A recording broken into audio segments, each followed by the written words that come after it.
What's up? What's up? We are back. The talking smack guard, the never on our back guard, the never taking flat guard. What's up, everybody? How's it going, Gavin? Feeling well rested and ready to shed some lights of sunshine on these people?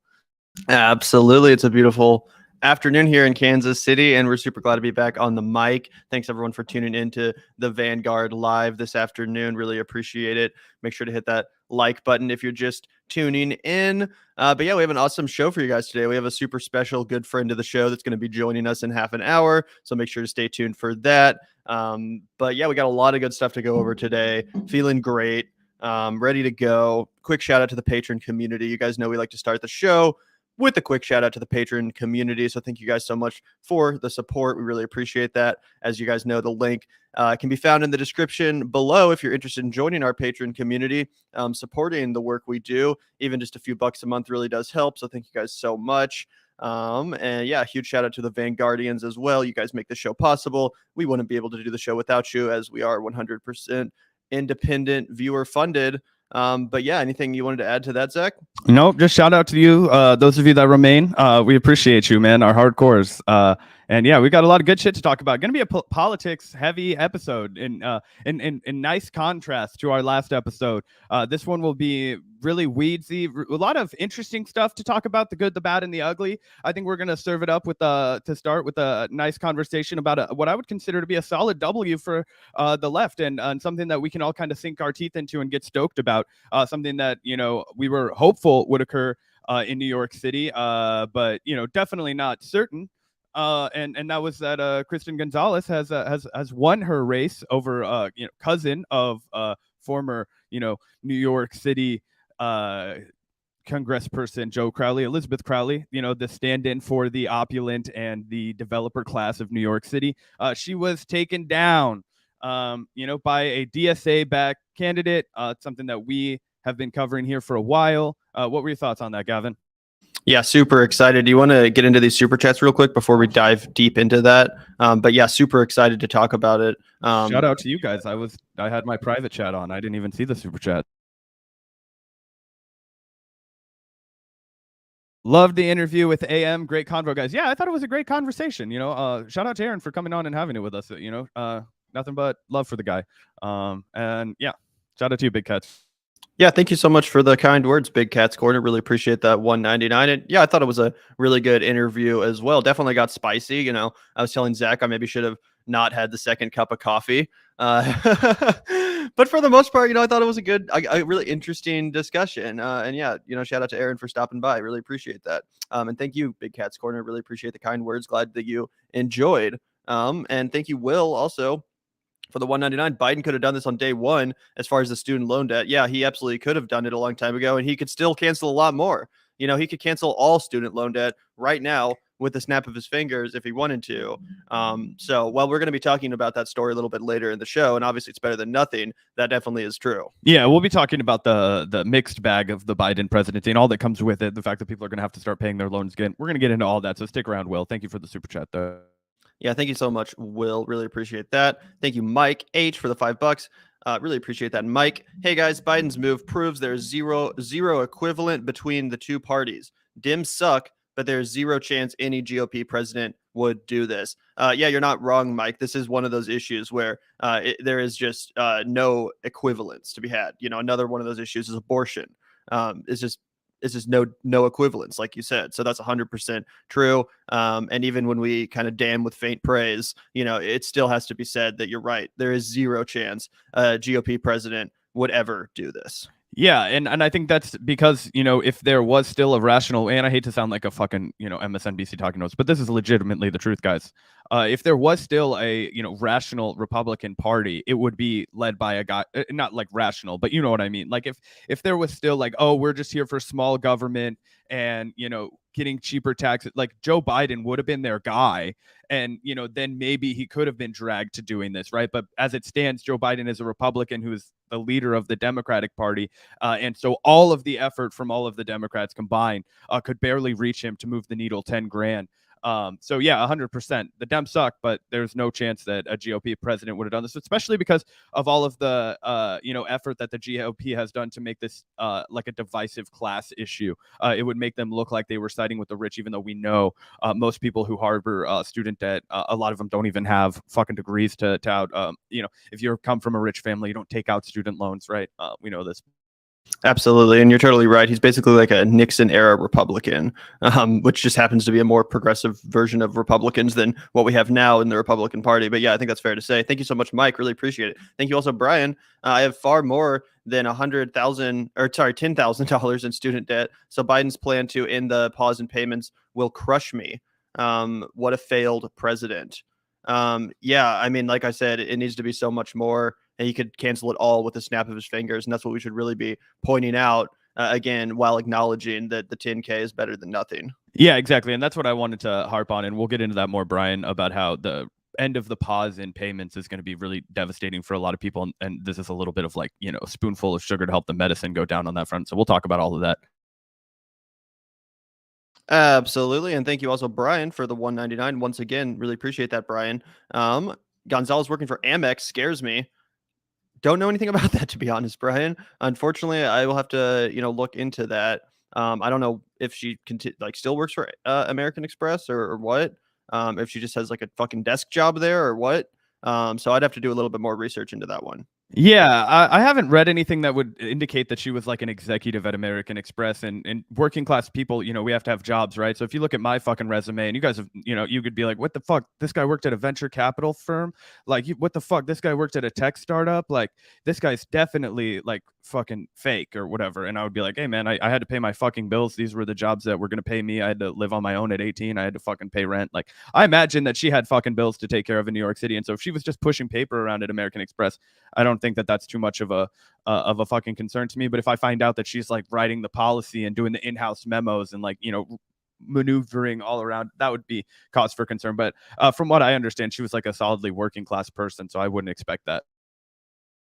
Yeah, agreed. But yeah, let's get into that first story. Speaking of Kristen Gonzalez, let me throw up this article with a headline that you absolutely love to see. Socialism wins. Kristen Gonzalez thumps opposition to win Senate District 59 primary. Hell yeah. And they spelled her name wrong in the headline. Oops. Anyway, Kristen Gonzalez, a political novice and progressive candidate, has emphatically won the Democratic primary race to represent Senate District 59. A Long Island City resident who is backed by the DSA trounced the field by securing just over 58% of the votes in Tuesday's election, according to unofficial results from the city's Board of Elections. She beat out her nearest challenger, Elizabeth Crowley, a former city council member, and again, relative of Joe Crowley, by more than 25 percentage points, with 99% of scanners reported. So that's a massive fucking victory. And Zach, I do have to give you credit, because I remember when we first started covering this story, I was like, oh, this is going to be decided by a matter of 5 votes. And you were like, nah, dude, she's going to crush. So you were right, bro. Yeah, I mean, look, I wasn't out here every day being like, it's going to be a fucking blowout. But yeah, when I looked at it, I was like, look, dude, the people of New York City are the only ones that we've been able to consistently count on to put DSA people in office. I mean, straight up, right? And that's because of the density and also the massive amount of work that DSA has done in organizing. And that's why I hate it when people try and like cheapen the work that DSA has done. You guys need to look on the ground at New York City and the outer boroughs and what's happened in places like Queens and outer Brooklyn and all that shit. There's a on the ground organizing by DSA people. And that's true in a lot of big cities like Chicago. I know has a really developed DSA and those guys are based and all that stuff. But this is why it matters, because they have changed the fabric of getting elected there. It is unthinkable 10 years ago that a person running as an open socialist would take 25% lead over a fucking established, name recognizable, person with a shit ton more money and donations. I mean, gave her a fucking ass whooping. Nomiki could have stayed in the race. That is something I would have. I was predicting that Nomiki could have stayed in the race and that she would have still won, because Nomiki would have embarrassed herself with like 2 or 3%, and she still Kristen Gonzalez would have still ass whooped her, right? So this is really something to behold here, and I think that it's all something that we should be looking at for how they changed these neighborhoods and how they started gaining control. Because while at the national level, there's so much gridlock and there's so much corruption, and obviously there's a lot of fucking corruption locally. All kinds. But at least you can start to make a direct impact on your community. That community begins to trust you. They know that you're their fighter in there. And you have a lot more accountability too. Like Kristen Gonzalez is going to be beholden to that entire DSA, right? They know her. They've got her there. All these different kinds of things, and it's a much more close relationship than say something that you would have with a Congress person who's going to be flying off to DC. Like, no, you live here, you work here. We see you on the way to work, and I think this is based, and I'm stoked about it. Oh, 100% super based. And obviously there's valid criticisms of the DSA. We've made them on this show. But to anyone saying that, oh, this isn't worth getting excited about, the fact that a socialist candidate, Kristen Gonzalez, a working class organizer, beat a corporate candidate swimming in developer money, corporate money, a pro gentrification candidate, anyone telling you that's not worth celebrating is full of shit. This is absolutely worth celebrating. Huge victory for the DSA. And again, for progressive politics in general, which Kristen Gonzalez represents. So huge win. And it does show you that the effectiveness of the DSA slate, right? When you stick together, when you endorse a candidate that everyone's behind, and you put in that work together as a unit, as a movement, that's how left candidates win. Without that, she wouldn't have won. Not because she's a bad candidate, but to get a leftist elected, you need the people power on the ground, the grassroots energy, in order to overcome the big money, the corporate money, which floods these races. So again, that's why it's important to have the slate. That's why a lot of people were pretty irked about Nomiki Konst running against the DSA. Luckily, she did the right thing and dropped out, endorsed Gonzalez. But as you said, Zach, even if she had stayed in and secured 15% of the vote, Gonzalez would have won, which we love to see. She would have no chance of taking 15. Let's be real. Where'd that 15 going to come from? It ain't coming from Gonzalez. Okay. But yeah, I think that, and the other thing that I wanted to mention, right, is that, we talked about how there have been a lot of, victories in broader New York, and this is a state Senate district, right? So she's going to go to Albany with a bunch of other DSA members that have already been elected, right? And now they have a block there, right? And the difference between them and the squad is they will use that block for power, right? So guys like Jabari Brisport, guys like Zohran Mamdani, who literally did you guys want to pretend that the DSA isn't legit, and then you got to watch Zohran with the striking taxi drivers over the medallions in New York City go days and days and days and days and days and destroy his body along with these taxi drivers in a hunger strike that ended up winning them massive amount. I think it was all of it, but their medallion loans, a lot of it was forgiven, if not all of it. And it was a massive success. These men were fucking killing themselves literally out of stress and out of an inability to meet their medallion payments and, take care of their families. All these these are legitimate fucking comrades that are doing real work that, all of us sitting on our fucking ass aren't doing, right? So you gotta tip your hat to that. And just because somebody in one chapter of the DSA did something that you didn't like, or AOC is the DSA and you don't like that, it doesn't even come close to invalidating that work that they're all doing. And when you're trying to do that, it's kind of upsetting. Yeah, it's just dumb. But thank you, Mike H, by the way, for the $2. By the way, I'm not the Mike personally. Sorry. We were wondering about that the other day because of your super chats, Mike. Yeah, my old roommate actually in college is named Mike, and his last name starts with an H. So I was wondering if that was you, but apparently not. Either way, we really appreciate the support and the super chats, comrade. Yeah, we were actually talking about that the other day, which is why I brought it up. I was like, I wonder if this is fucking Mike, like Mike from college. No, it's not. Okay, that's cool. Shout out to you, Mike, from college, wherever you are too. Yeah, if you're listening as well, shout out to you, Mike. Good comrade. But thank you so much. Really appreciate it, Mike. And also thank you, Hysteric Raider. Nomiki got 1.5%. At least she still got majority report. So I guess because of the fact that she was on the ballot, she still did secure like 1.5% of the vote. So yeah, overall, the whole Nomiki thing is just very sad because everyone told her from the beginning that you're going to embarrass yourself. you're going to burn bridges doing this, and it's all going to be for nothing. It's all just going to be for a massive L. So yeah, her reputation is now permanently stained. Even though she did the right thing, a lot of people are not going to forget the way that she handled herself during this race, the way she, scolded her opponent during that debate, Kristen Gonzalez, for, not taking some bullshit clean campaign pledge that she cooked up, all that bullshit. So yeah, definitely a big stain on Nomiki's, on her reputation, and all for 1.5%. Again, she did the right thing. So we're giving credit where it's due. I'm not trying to be like overly petty or vindictive about it. But yeah, it's still a fat L. Dude, it was a massive L. It was fucking embarrassing. And, the even more embarrassing part is even if she hadn't dropped out, I doubt she would have done much better in the race. Yeah, I know, right?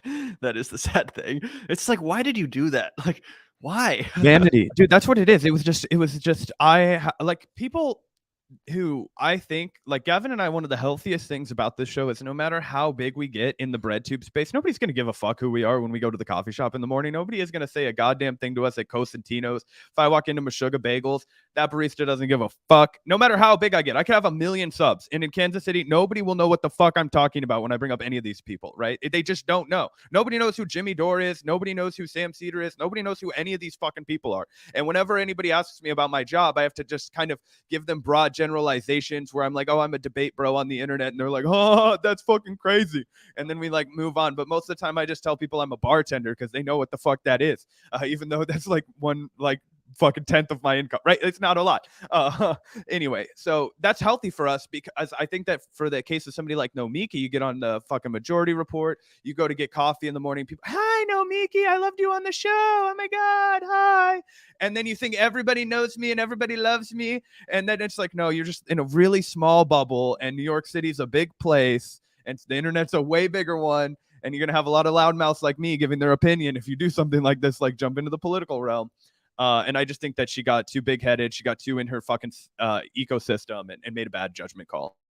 Absolutely. Yeah, I think that's so accurate. And thank you again, Hysteric Raider. We really appreciate you. Also, thank you, Addie the Bug Catcher. Really appreciate you for the $10. Looks like Gonzalez was a product manager at Amex, and while it was a high-paying role, she is not an executive. It's not an executive role that would have influenced her decisions. So I'm excited. Yeah, that sounds about right. And I quickly did skim through that. I think a New York Post article that talked a little bit about that. So it seems like that was more of just like a right-wing smear, like, oh, she works for Amex, but in fact, as you say, not an executive role, just a job that any normal person would have if they lived in New York City. It doesn't, make her some like elitist oligarch or something. No, not at all. In fact, I remember, like I said, I worked at a startup, and I know people who had that job, product manager, and your pay can fucking range with a job like product manager. And yeah, I mean, she's a smart woman. She was clearly a competent asset. She's going to work for a fucking company. In New York City, you can only work for fucking shithole fucking, or you're either working for a nonprofit, which admittedly, maybe she had fucking bills, she couldn't do that. Oh, or you're like working for a monster company, because otherwise you can't succeed in New York City, where fucking any kind of real estate or any kind of office space is fucking extremely expensive. I mean, they're all sharks there, right? So, I mean, I'm not simping for American Express. She's probably not simping for American Express. She'd probably give you a laundry list of fucking criticisms out there. But the one trap that, and I understand people are welcome to make any of their own value judgments based on people's fucking career. But what I would say is, let's not eat ourselves as the left. The one thing that keeps us working class is that we all have fucking jobs. Okay, we have to work. I don't work, I don't get paid, I get evicted, right? That keeps us all fucking on the same page. Well, you can't go blast somebody for having a job, right? Why the fuck are you working at the Nike outlet store, bro? Don't you know how they treat children? Haven't you heard about all the slave accusations? Why are you using Windows XP on your computer, bro? Bill Gates is trying to kill us all. Like, where does it stop, right?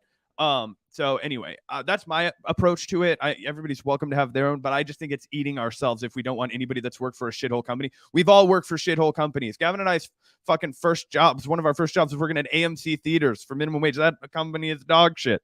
But we don't simp for them. We fucking hate them. Exactly. And especially living in New York City, where the rent is just like astronomical. Like, how the fuck are you going to pay rent? You can't just work at like a fucking bodega. Like, you know what I'm saying? Like, you got to have a real job. But anyway, thank you so much, Addie. Really appreciate your comment. And thank you, Brian, once again for the 499. You guys are much more idealistic than I am. I don't trust any politicians after the squad bowed down to dim leadership and back NATO expansion. Well, I don't think it's about being idealistic, Brian. It's just that, that we don't get many W's on the left. There's not a lot to be excited about. So when a socialist candidate that, has the same values and policy ideas that I do wins in a race like this against a corporate developer backed candidate, I think it's worth getting excited about. I think it's okay to let ourselves feel some excitement and some optimism, even if obviously I don't trust politicians either. And I'll be the first to criticize any politician. But I also don't think that can prevent us from, being excited about wins where we have them. And if a socialist candidate wins in a state Senate race, like, what are we just supposed to completely disengage from electoral politics because fucking AOC disappointed us? Like, I don't think that's very wise. I think that's exactly what the corporate right wing wants us to do. So that would be my response, Brian, although I definitely understand your pessimism. Yeah, I think that the other important thing to add here, Brian, is that we can't equate the Washington swamp to every state level assembly or Senate race or capital politics, right? So the Missouri politics scene completely fucked, right? If you want to my girlfriend is a local reporter, so sometimes I overhear people talking about like the Jeff City politics and the state house politics and all that kind of stuff. It's so different than the way that you hear about shit that's covered on the Hill, right? And the stuff that's in the swamp of Washington, right? All this different stuff. So I think that you can't necessarily equate the two. Obviously, there's corruption. Obviously, there's money involved. Obviously, there's all kinds of things. But the power structures change a lot more, I feel like, in the sense that you can make a difference with the people that you put in there. And this is true for local elections too. Like just the other day, people in Kansas City got fucked because we had 3 council members that were voting against this massive developer package that was like, it was stupid. It was considering anything affordable that was like a 1-bedroom, 1-bathroom that was like $1,200 or less, which in Kansas City is just not fucking affordable. Like nobody I know that could afford to have a $1,200 rent. And 3 people voted against it. But it lost by 1 or 2 votes. That's something that could have gone the other way, and I've seen things like that go the other way in local elections. So and there's different levels, right? In the same way that the swamp of Washington isn't Albany in this case, it's also not the same as local politics, but you have to kind of try and play where you can win. And in this case, in New York, they've shown that they can win and they can get some fucking massive things done. And it's not, and one of the things that I would say that really makes the DSA different than the squad is that we always talk about how much better it would be if AOC was out here actually like putting her shit on the line, actually protesting Nancy Pelosi. That's exactly what these people are doing in Albany. As we mentioned, Zohran Mamdani with the taxi medallion workers, but just being out and about, standing with striking workers, going to where people are unionizing. This is what those people are going to do, and they're going to remind them that they're fighting for them up in the state capitol. So I think all those things are valuable. And of course, it's not like a snap your fingers victory. Everybody has healthcare now. But it's a tangible goal that can be reached, and therefore you have to say, let's go for it.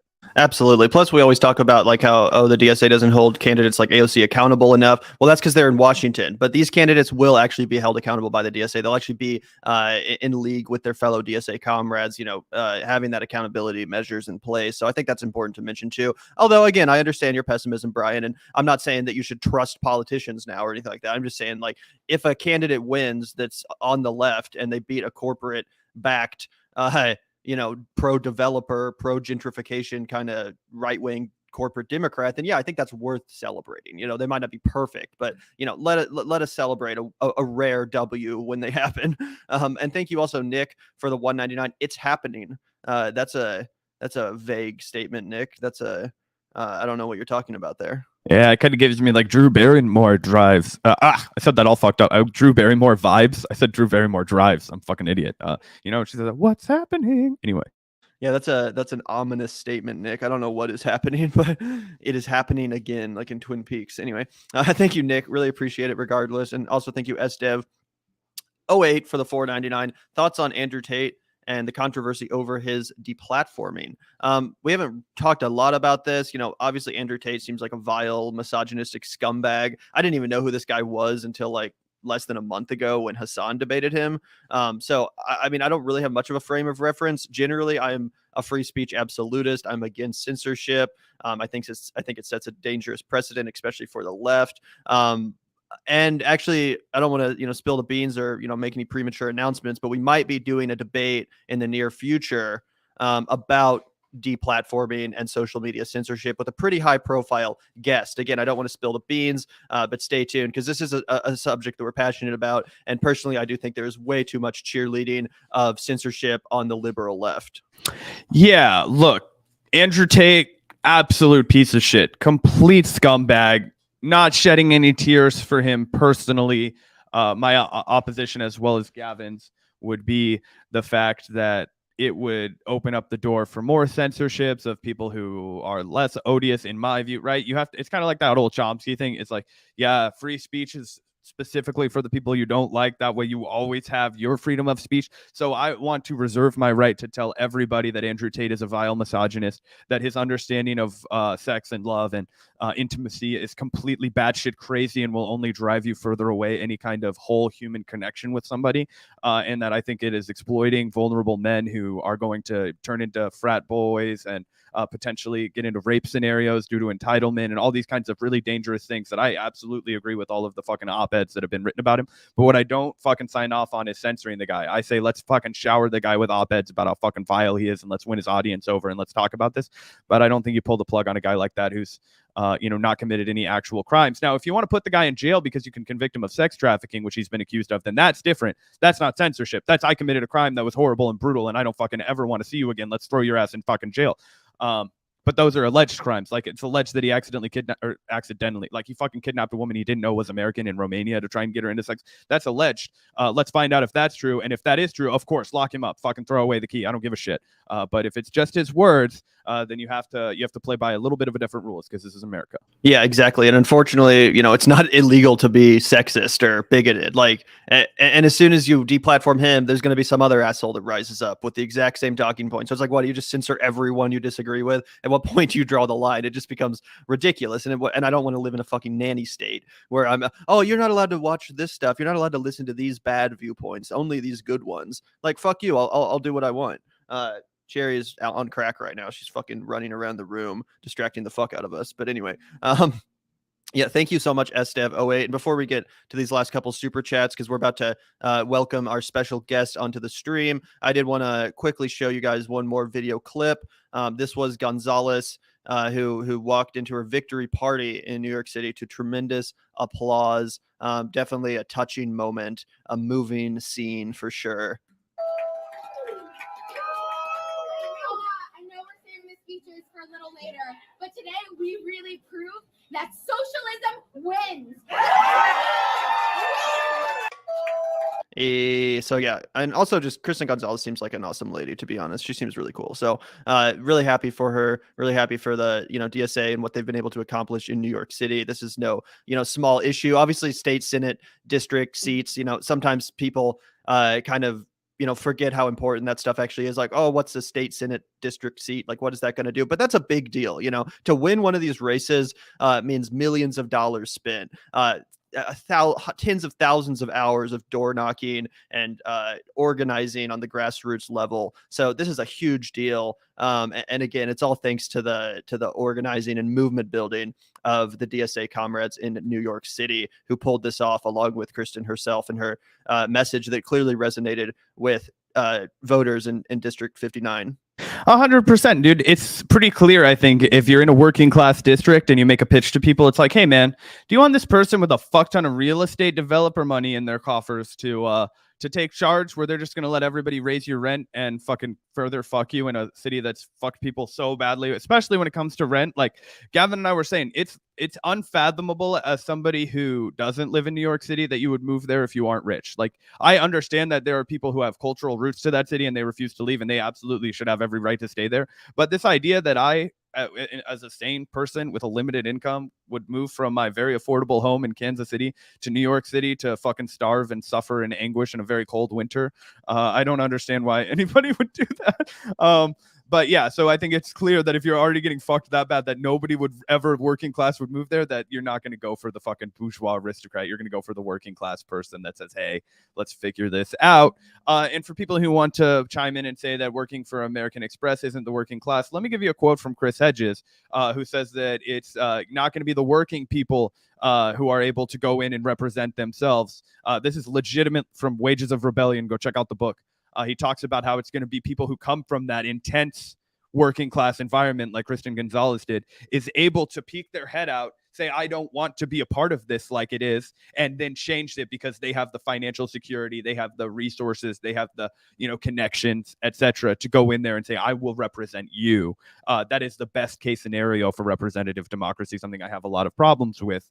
But that's the whole idea. And it's not just like, oh, she went to college, so she's corrupt. It's like, no, she went to college and now she can actually afford to go out and do this and make her voice heard and share the fucking frustrations and the troubles and the setbacks of her community. Absolutely. And I mean, even if she was making like, I don't know how much she was making in that position, but even if she was making like 70, 80K a year, like in New York City, that's really not that much. Like that's still very working class given the cost of living. So, it's important to keep all that in perspective too. And thank you once again, Nick, for another ominous message. This is dangerous. Again, I don't know what you're talking about, bro. I have no idea what you're referencing. But I appreciate the super chat. Without chemicals, he points. Yeah. Anyway, thank you so much, Nick. Thank you, Joseph, for the $5. Really appreciate that. How do y'all defend the resource sink of electoralism when those valuable resources can go towards mutual aid and change lives and minds simultaneously? Well, I don't think you can call it a resource sink if Kristen Gonzalez won the election and beat the corporate candidate that would have opened the doors to gentrification and developers in New York City. Again, not that Gonzalez is perfect, but I think that was time and money well spent. Absolutely, it was, and there's no reason why mutual aid and electoral politics have to be mutually exclusive. Most people that are involved in mutual aid and direct action initiatives, those people are voting too. You don't think those people vote for progressive leftist candidates? The people that are most involved in mutual aid efforts are also the most involved in electoralism. So this whole false dichotomy that's been set up, it's one or the other. No, it's not. Most people that are involved in one are also involved in the other because they understand that it's a dance and the two need to work together, because you can do as much direct action as you want. If there's no one in the legislature that's sympathetic to your viewpoint, then good fucking luck getting anything. I mean, you can set up a fucking soup kitchen and that's awesome. But when it comes to actually holding your public officials accountable and getting legislation out of them that benefits the people, yeah, you're going to need a few people in office that are sympathetic to your goals. So I think it's important to do both at once. Yeah, and the other thing is look, man, I'm a socialist, right? I'm not a libertarian, and I think that a lot of times we get sunk into this framework where it's like mutual aid over everything, and that's exactly the framework that anarcho-capitalists and Republicans have been pushing forever. They always say shit like, "Of course, we support helping the poor. It should be reserved for charities. Of course, we support helping single mothers. It should be reserved for charities. Of course, we support battered women. It should be reserved for charities." So I do not want the left to fall into that framing where it's like, we can't trust the government to do this for us, so we're doing it all on our own. 100% do mutual aid. As Gavin was saying, the people that we've had on our show from the DSA in New York, all of them were telling us as they were running all of the mutual aid that they were doing. A lot of that was during COVID and all the meals that they were giving out and all of the neighbors that they were checking on. Or we just had Rebecca Parsons, who unfortunately, I think she lost her race recently in Washington. But she was out doing all kinds of demonstrations, occupations, doing all these things. And as Gavin mentioned, the people that are the most involved in those mutual aid organizations are also the people that are most involved in holding our politicians accountable. Every single one of them vote. Every single one of them endorse candidates. And so let's not get into the framework where it's like, oh, I'm going to stop donating to politicians and then I'm going to wait until there's a mutual aid organization that appears in front of me. Like, no, let's start doing all of those things at once. And what we really have to do is we need to shift the framework that once your campaign is over, if you lose, it's over. It's like, no, this is a momentum. This is a revolution. And we're learning from Bernie Sanders' mistakes. And we're saying, let's keep this moving forward. If there's no election to be run, this team is doing X, Y, and Z to better our community and entrench ourselves here. So that would be my response, Joseph. But thank you for the pushback and thank you for the $5. Yeah, thank you so much, Joseph. And also thank you once again, Addie, for the $10. We do have to get through these super chats kind of quickly because our special guest is here waiting. But thank you so much for the $10. I believe that censorship is a huge reason why some people are drifting to the right. The left generally has facts on their end, but over censorship makes the right appear more reasonable at times. I totally agree, Addie. I think you're 100% right. And that's why, we're extremely anti-censorship as leftists. I think it's 100% correct to say that the left embracing censorship and celebrating censorship has led to normal people kind of viewing us as these censorious, petty authoritarians that want to control what you see and hear, and only want you to, engage with the correct viewpoints. And I don't think that's how it should work. I think you should be able to access the entire spectrum of viewpoints and decide for yourself which ones you want to consume. I mean, that's basic freedom. And it's crazy that anyone would argue against that. But I totally agree with what you're saying, Eddie. No, that is, I think, a very spot on analysis of what's going on. So shout out to you, Addy the Bug Catcher. Thank you so much. And thank you, Brian, for the 199. Gonzalez got the Katie Halper bump. Yeah, that was a great interview they did that Kristen did on Katie Halper's show. So shout out to her. Absolutely. And thank you, Zedra, for the 499. Zach and Gavin, you guys are always talking in good faith, but this one is for Cherry's catnip fund. She will greatly appreciate it. Cherry loves some catnip. I'll just find her on the ground like fucking wallowing in it. So thank you so much, Zedra. Cherry really appreciates that. Yeah, we'll have to share some with the other non-featured cat because Sally would get jealous. Yeah, Sally's always in the other room, so you guys don't get to see her as much, but she's just as cute. But thank you so much, Zedra. Really appreciate that. Thank you also, Hysteric Raider, for the $5. The Joker claimed that the socialist label the Joker claimed the socialist label and he won his mayoral race, LOL, referencing the Harley Quinn cartoon on HBO. Yeah, it's because he knows what the people want. He knows how to win a race. Got to give the people what they want, or at least promise them that. 100%. Thank you so much, Hysteric Raider. And thank you so much, Michael Williams, once again for the $10.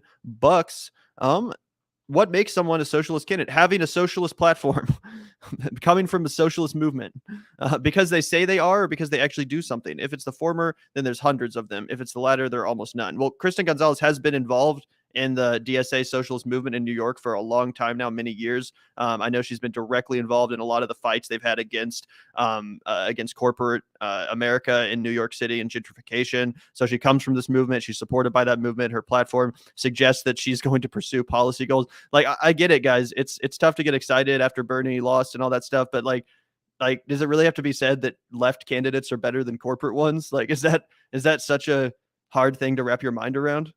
Yeah, I mean, look, what has she done to make you suspect that she is not at all what she says she is, especially given the track record that she has? She doesn't have anything to really hold over her head other than the fact that she had a fucking job in New York City. Like, I think that's pretty low. Like, that's pretty low. If that's what you're fucking coming after for, like, okay. So yeah, I mean, she secured the endorsements of all the local organizations. She's been on the ground there. Everybody was willing to put up a fight for her when a more media known candidate from the left came out and said, oh, I want to do this instead. And everybody was like, fuck you. She's put in the work. We're getting behind her. I think that speaks volumes about a candidate. And so, yeah, I would say that I trust and respect her judgment. Yeah, thank you so much. Regardless, though, Michael, we understand where you're coming from, and thank you, DVDV. Congratulations, Bernie back to Maxwell Frost. Yeah, we didn't even get into that race, but that's another good outcome as well. I'm gonna need to read a little bit more about the specifics of what went down in that race, but I did hear about it, and yeah, shout out to Maxwell Frost as well. Super cool. I think that's the Vermont one, I want to say. Let me quickly look it up. But yeah, 100%. Florida, sorry. We'll have to do a whole different segment on that because clearly I'm a fucking ignoramus. But we are about to introduce our special guest for the day's live stream. Before we do so, as Rebel K points out, 365 people watching, only 90 likes. What the hell, guys? Hit that like button. Hit that like button. Hit that fucking like button. But yeah, thank you so much, Rebel K, for shouting us out. And with all that said, we are going to be introducing our special guest for today's live stream, Mr. Tyrell Ventura, good friend of the show, coming on for probably the third, fourth time. So really always appreciate the chat. How you doing, Ty? I'm good.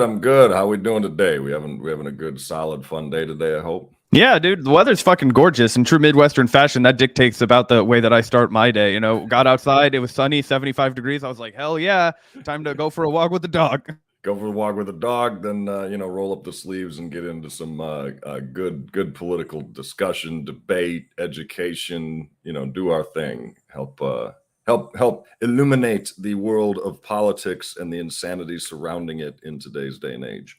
Yeah, absolutely, in much more eloquent words than I would have put it. Yeah, thanks for stopping by today, Tyrell. Really excited to chat and break down some recent news, something that's breaking this morning that I frankly was not expecting to wake up to necessarily is this news about President Biden deciding to essentially cancel $10K of student loan debt. It says that President Biden will make remarks on Wednesday to formally announce his student low debt relief plan. He's expected to cancel $10K in student loan debt for Americans earning $125,000 or less per year, and plans to extend the pandemic era pause on payments for all borrowers until December 31st. According to the Washington Post, he is also expected to forgive an additional $10,000 of debt for Pell Grant recipients. So again, this is breaking news. What was your reaction to this, Tyrell? Well, on one hand, I am ecstatic that they're doing something for all those folks who $10,000 is still $10,000, and there is that mentality: take the wins when you can get it, be thankful you got it. At the same time, I think that this came. It's an interesting choice to do it now, right before the big midterms. They're trying to kind of slip a little goodwill out there and try to get people jazzed up, like, hey, we give you 10, but keep voting for us, and we'll hopefully release all of that debt and pay off all of that debt. Because if you go back and look at what I think it was Nina Turner, if I'm not mistaken, had tweeted out a good piece, kind of showing like, yeah, I remember you promising in the elections that you were going to erase all that debt. At one point, that was one of the talking points, or one of the major points on your webpage there. I believe it was Turner who tweeted that out. I could be wrong. And, like I said, it's a small victory. It's if anything, I think it shows that you got to continue to keep putting their feet to the fire, because look, when you compare like them giving out, okay, we're gonna give everybody who makes under 125,000 $10,000 back on their student loan debt. That's great, but at the same time, when you look at the amount of loan forgiveness that was given out through like PPP loans and things like that, you're talking hundreds of thousands of dollars were given out to individual businesses and people. When you look at, that's a drop in the bucket when you're comparing it to people who are sitting there with, $30, $40, $60,000 worth of loans. I'm glad they extended once again the freeze on interest and that kind of thing. It's all good things, and we should definitely be happy about it. My heart definitely leaps for joy for those folks out there. Hey, dropping your loan from 30 to 20 or from 20 to 10 is great, but at the end of the day, look, we just sent another couple billion, I think, over to Ukraine, $3 billion over to Ukraine. So it's kind of like priorities, guys. What's going to really help this country first? What's really going to help people get on their feet again? I would say canceling all of their student debt as opposed to just shoveling more money into the war machine in various capacities, or kind of doing this little incremental things, or, oh, well, we got to means test this 10,000. It goes back to that thing of like, clearly the priority is business over people. It's militarism over people. But like I said, I'm happy to see they're doing something. I'm cynical enough to know, you waited till the end of August, did you? Right in time for the midterms. Smooth. Don't want to do it too soon, because then people might forget about it if you did it in the spring. And I think they were. Oh, sorry to barge in. I just think that they were extremely like Democrats about this, right? And the way they went about doing this is like the exact way that a Democrat would. People in the chat were bringing up how Kyle Kulinski was mentioning this, but the way that I think the reason they went with 10K, right? Because as we've all pointed out a million times, it's the same pen stroke to cancel it all, right? It's no more taxing. It's not taking out a tax revenue. This is money the government has already spent. This is like forgiving PPP loans. Just like we said, but the reality is that there's like 45 million people with federal student debt, and that's what's being up for discuss. They're not canceling private student loan debt, which is a problem in and of itself. This is all like FAFSA shit. The average balance is 37,000, but that's because you have a lot of people who have a fuck ton of debt. If you look at it, a third of borrowers have $10,000 in student debt or less from the federal government. So that 1/3 is getting completely taken care of. That's a lot of votes right there. The other group of people that you've just made happy is if you expand it to $20,000 in student debt, half of all Americans. So half of the country is half of all FAFSA student loan borrowers are getting at least half, if not all of their student loans taken care of. And I'll put my cards on the table. When I woke up this morning, I was $10,000 less in the hole, right? Like, and I am one of the half of the country that has less than $20,000 in student debt. So I have to come out here and say, like, I fucking texted my girlfriend and she was like, holy shit, I don't have like fucking really any student debt anymore. This is amazing. It's like, for a lot of people, that was a relief off of your shoulders. But what we cannot forget is that the most vulnerable people got the fucking shaft, right? Like, that's the problem, is that they were like, we can satisfy the bulk of people that we need for votes in November, and then we can shaft the poor people again, which is what the Democratic Party always does. And then they say, yep, we're canceling your debt. And now in January, I think what they said, it's the final time they're punting it down, is when people are going to really fall off the edge, because they haven't done anything for the people who have private student loans. And that's when they're really monstrous, man. It's like a fucking credit card loan. I mean, there are people who have their shit go up like 17%. I mean, it is monstrous and impossible to get out of when they're telling you, pay $300 a month, but you've got $100,000 in debt. You're just in debt forever, that, swallowing up. So we got to do something for those people. Well, and don't discount the fact too that that a lot of these companies that hold that loan, who haven't been getting at least their interest, haven't been getting any payments for the last, since the start of the pandemic, when I think it was Trump originally put the freeze on this over, because of public pressure. That's a lot of lost income for them over the last couple of years. So that they're going to find some way down the line to jack those people up and squeeze every last nugget of interest money out of those people the moment that ends on December 31st. If it doesn't then end there, or they might continue to extend it, you don't know, as kind of like this kind of continued stopgap. Well, we're doing something, but doesn't mean we're canceling everything. But just kind of putting that on hold just means that those companies are going to come crashing down on people who hold those debts the moment that they get to start collecting interest again.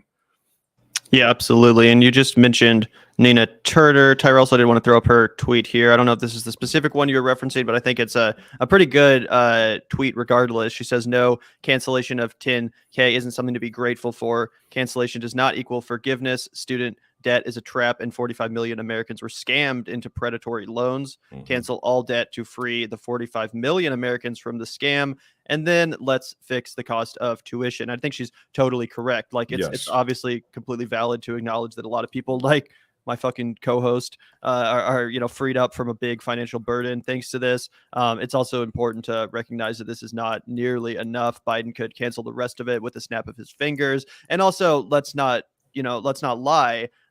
We can cancel as much debt as we want every 20 years or whatever, but we got to fix the underlying issue, which is the cost of college tuition in the first place. If we don't make college at least very affordable, if not straight up free to everyone, just like K through 12 education is, then this problem is just going to happen every presidency. Like, what is every president just supposed to cancel student loan, like all of student loan debt before it builds up again with another generation of students? Like, that's kind of a ridiculous way to run things. I think the much easier, more obvious way to go about this would just be to cancel it all, one, and then reform the way we do this to prevent people from getting into these predatory loans in the first place, which obviously is just a massive, massive racket. These, educational institutions, I'm obviously pro-education, but to act like they're worth the amount of money they charge is patently absurd. And even if you do get a fucking, bachelor's degree or a master's degree,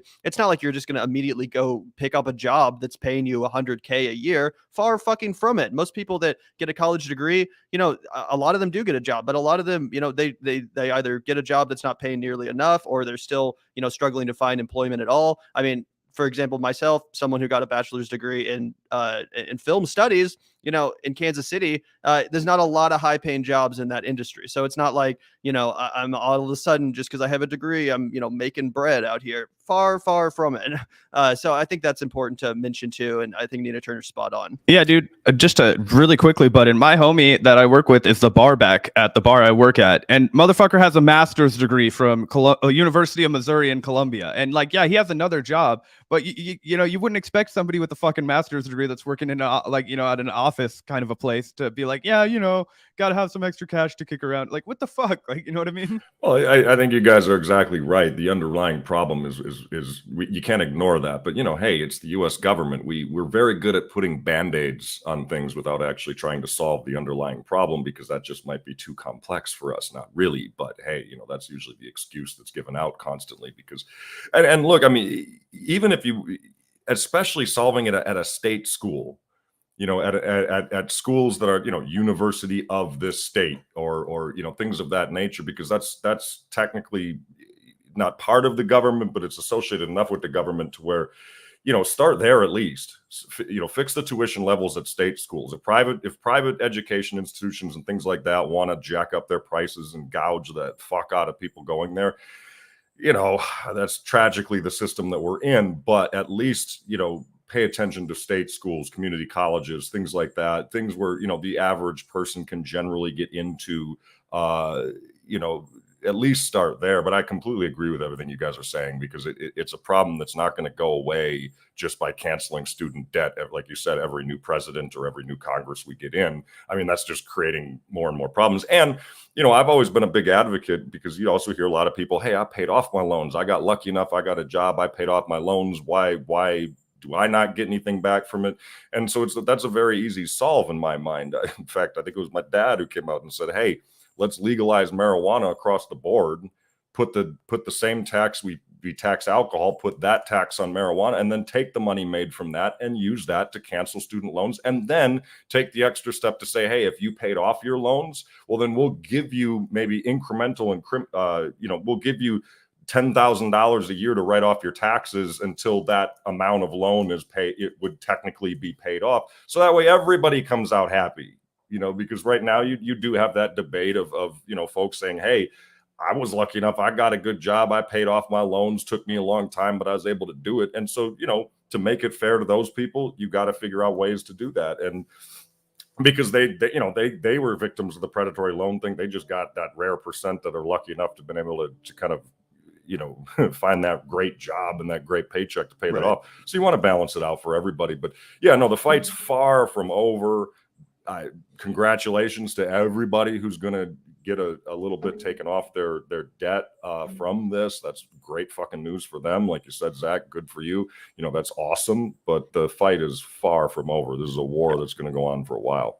Agreed. And I think you're also totally correct to point out, Tyrell, that the timing of this is pretty obvious as to, why it's gone down right before the midterms, got to, boost those approval ratings. And, to be honest, Biden's approval rating has gone quite a bit up, not just because of this. Obviously, it'll take a couple days or weeks for this to kind of register in the polling, but just in the last couple weeks after a string of legislative victories, Biden's approval rating has gone up, and this will definitely this will continue making it go up. The only other thing I was wondering, Tyrell, if you have an opinion on, do you think there's any chance we're going to see legalization occur before the midterms? Because that would really clinch Biden the W, in my opinion. Really would make his approval ratings go even more up. I think it would secure Democratic victories across the country, because again, if they're not providing tangible things to the people, that would be something tangible. Then people, okay, now they did something for us, just like this, even though again it's kind of a half measure. Do you think there's any chance of that?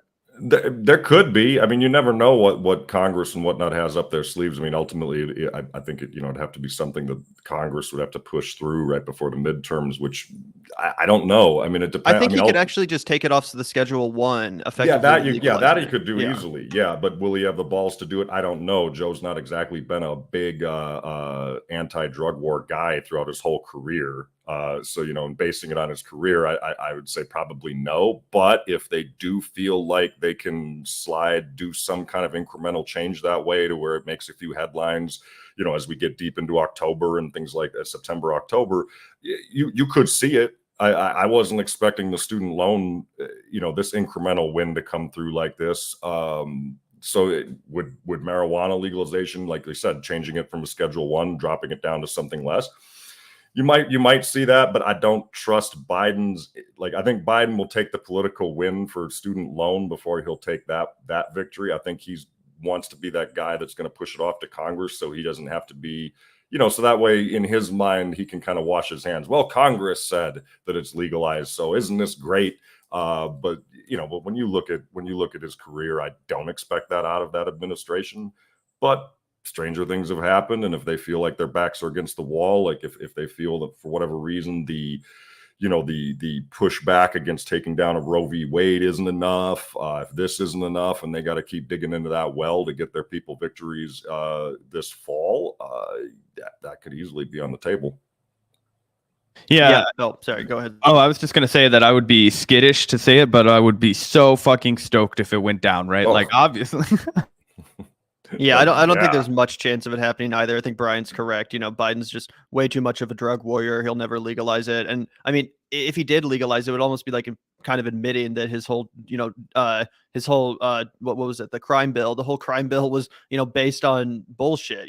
If you're now admitting that this substance should be legalized, taxed and regulated, then you're kind of admitting that you sent a lot of people to prison for nothing. So I think that's fair to point out. Which even then, it's like if you were a decent human being, it's fine to admit you made a mistake 30 years ago, 20 years ago, 15 years ago, 5 years ago, even. Like, it's fine to come out and say, you know what, at the time I was for this, but times have changed, things have changed. That to me is what shows a good politician. And you can always tell when someone's has integrity about it, and they're not just, putting their finger up to the political winds and trying to see what's popular. Like, if someone comes out and legitimately says, it doesn't matter the politician, but if they come out and legitimately say, there was a time in my life I voted against this. I realize now I was in the wrong for that. We need to change our priorities. You got to then applaud the person if they're coming at it with where you really feel integrity, and it's not just for the sake that, oh, well, the political winds are blowing this way, so I got to jump on board with this bandwagon right now. Right. I don't see Biden doing that. I think, it's hard enough for him to get a fucking sentence out these days. But maybe there's enough people in his administration, because remember, presidents are always in a bubble. The information that's fed to them every day, it's kind of like that old Simpsons sketch, I think, from their film, where they had the guy based on Schwarzenegger who became president, and then they had like the three options laid out before him. That's very true. Yeah. And it's satire, but it's very true. Presidents live in a bubble. They only make decisions on what information is handed in front of them. They don't generally make decisions because of something that they read outside of that bubble. So if people in his administration present that as an option for him, or push that option or push that information, then you might see that change. So you just have to hope that they'd have enough smart people around him that would see the writing on the wall with that and say, no, Joe, you got to do this. And not just smart people around him, but corporate people around him, because let's not exclude the fact that now the pro-corporate position actually is legalization. Yes. It's rare that the pro-corporate position actually aligns with what is the correct position, but this is one of those times. There's a lot of money to be made on cannabis, and I'm sure there's a lot of people from pharma and all kinds of industries in his ear saying, hey, dude, come on, we want this bread. We want to be able to cash in on this industry. I'm sure William Morris, the tobacco companies, are like, come on, man. Like, we're failing with cigarettes. We got Tyrell as a cigarette smoker, but there's not many others. We got to do something to bring up our profits again. Yeah, no, exactly. And that kind of private industry push. And also, like, look, don't discount the fact that for the states that are legal, you're seeing a lot more of those businesses that are in the business of cannabis. You're seeing a lot more of them now starting to use some of that money that they're making to lobby. And the more that you see, that's the tragedy of our political system as it is. Lobbying and money is what changes the system. So as you're seeing more of these big companies and even these smaller companies saying, you know what, I'm making money, I'm going to set aside a little bit of the profits to help me lobby and change political viewpoints on this and change political will, I think you're also going to see that move forward too, not just from the big giant conglomerates, because the cannabis industry is still very much the Wild West when it comes to capitalism right now. There's a lot of different people who can get into it at this point and suddenly become a titan of that industry. It's not walled off yet. The way you see other industries are, where ain't nobody going to get in the soda industry and suddenly take down Coca-Cola.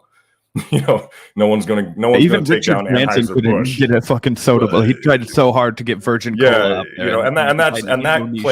That plays back to a lot of the things that me and I know you two speak out against about what capitalism is today, is that it's essentially a walled off feudal kind of industry that very rarely can you get in and make moves unless you are really reinventing the wheel on a product, especially existing products that we've had now forever. I mean, that's the biggest complaint that we see about internet today.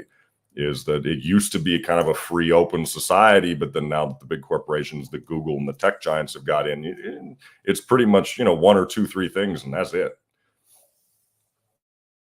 Absolutely. Yeah, there is another story I wanted to move on. Two more stories. This is the second one I wanted to talk with you about, Tyrell, get your opinion on the vice president, Kamala Harris, as we all know, historically unpopular vice president. And it appears that even her most hardcore base, the K-Hive, is starting to turn on the vice president.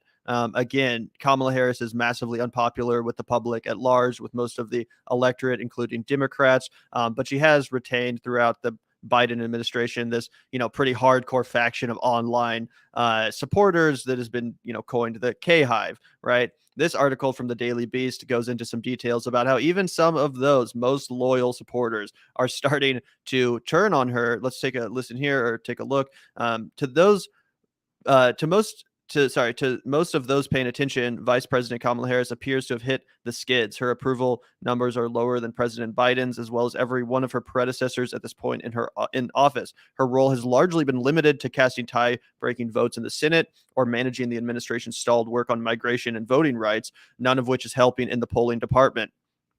Fellow Democrats have begun openly fretting to each other and to journalists that she isn't ready to lead the party's national ticket. And at least one poll indicates that if a theoretical open primary were held today, she might command single-digit support. And I can back that up with a poll that I just saw from California, where Bernie Sanders was ahead of Kamala by significant digits. And again, she's from California, the sitting vice president, still losing her home state to Bernie fucking Sanders. So that's pretty insane. While they may not be as rabid as they once were, Harris can still count on the backing of one bastion of supporters, the K-Hive. Years after the end of the knockdown, drag-out Democrat primary, the loose collective of digital warriors are still fighting on her behalf. And yet, according to some of the K-Hive's leaders, the vibe has shifted since the heyday of the 2020 campaign, where Harris's fervently, sometimes recklessly devoted fans earned compliments from the campaign and requests for support from Biden himself. The job of the vice president has always been to take on issues that may not be politically sexy or easy wins for the administration. She knows that when she decided to accept the president's offer to join the ticket, said Chris Evans, who's been one of the most visible K-Hive members. However, I think even the vice president herself has admitted for the first year or so of her tenure, she's wanted to spend more time getting out into the country, being face to face with the American people. I'm consistently seeing people ask, where is Kamala? And that's a good question. It's like, usually the vice president has a pretty significant role within the administration. And a lot of people under Biden specifically were thinking that, because he's so old, they're going to need a youthful vice president to kind of be the real face of this administration, to really inspire people. And so far, that has just not come to fruition. Kamala is very rarely trotted out. Usually when she is, it's to read some scripted teleprompter bullshit, because when it's not scripted teleprompter bullshit, it's usually a total embarrassment, a complete word salad. We've reviewed so many clips on this show of her just unable to properly communicate in the most basic way. So I think it's pretty funny that a lot of people are seemingly realizing this, even the K-Hive themselves, as this quote says. I would never, ever regret supporting the first Black woman vice president, but the disappointment is real. And that's from a self-described former member of the K-Hive who requested to speak anonymously so as not to alienate themselves from friends made through the movement. And then she says, I was obsessed with the idea of this person who could undo the systematic racism and sexism and heterosexism in government with one fell swoop. And now I'm thinking to myself, did I just make up a person in my head who could do those things? Which, again, you almost have to, it's almost kind of charming how naive that is, to think that one vice president could undo the systematic racism and sexism in government, even if it was like someone way better than Kamala Harris. To think that a single vice presidential figure could undo all of the systematic, inequality in the country is absolutely insane, let alone to think that Kamala Harris, former top cop of California, would be that person. So needless to say, I think a lot of the K-Hive crew are coming to terms with just what a miserable politician Kamala Harris has proven to be, what a terrible vice president she is. What's your guys' reaction to all this? Well, I mean, I think, as I see that, I realize there's a lot of people waking up to the fact that when folks run for office, especially when they're locked into the two major parties like that, it's all about PR. It's branding. You fell for branding. You fell for no different than when you see the ads on TV telling you, hey, this bed is better than this bed. That's all it is at the end of the day, is pure branding. And so when the branding suddenly runs out, when the product, because let's be honest, when those people are running for president, they're products. They're not really people trying to make they might believe they are, maybe internally, but ultimately they're sold as products. And so clearly the product has not followed through with what was sold that it was going to bring you. And I think it was actually a pretty observant quote. And they said, maybe I've made a little bit too much up in my head about what this person was as opposed to what they actually are, which we find we do that all the time in politics these days. It's all about like what I believe this person to be, as opposed to what the nuts and bolts reality is of that person. Plus, let's be honest, like Kamala Harris hasn't done anything. It's true. Like, she hasn't made, even if you're a sitting vice president, which, look, even throughout the history of the country, the vice president's kind of, up until Dick Cheney, vice president has always kind of been more of a figurehead piece. They're there to show solidarity with their party, solidarity with the president, and know that, okay, if something happens to the president, we have this person waiting in the wings to really, be able to carry that torch. And so all their job has been, until Dick Cheney, was just to be that kind of stability, that real stability that you would want to, that you want to kind of reassure you, hey, president can do what they want, but we know if there's a change, if there's a tragic transition of power between the president to the vice president, if God forbid that ever happens, somebody's there who can carry those reins. Harris hasn't really done any of that. She got one assignment, which was the border, and that was about it. And she hasn't really done anything there. She, like you said, she kind of trotted out this, I'm going to be out in the country and really meeting with the real world people out there. I haven't seen her show up to anything. I haven't been paying attention, but at the same time, like, I don't hear these stories of her hanging out at a diner in Kentucky or Kansas or Minnesota or Wisconsin, really, pressing the flesh and talking to people and seeing what their problems are to really get her out there. I say all that, though, to say this: we're at the midterms. The next election is still 2 years away. The branding machine will kick in when they're ready for it to kick in. And all of the complaints you're hearing about Harris right now, if the gods of the Democratic Party suddenly decide that they want her to be the real candidate next, they will put the entire full billion-dollar marketing industry of that party behind her. And we will totally forget, because to me, this also smells of like, hey, we got a good story here.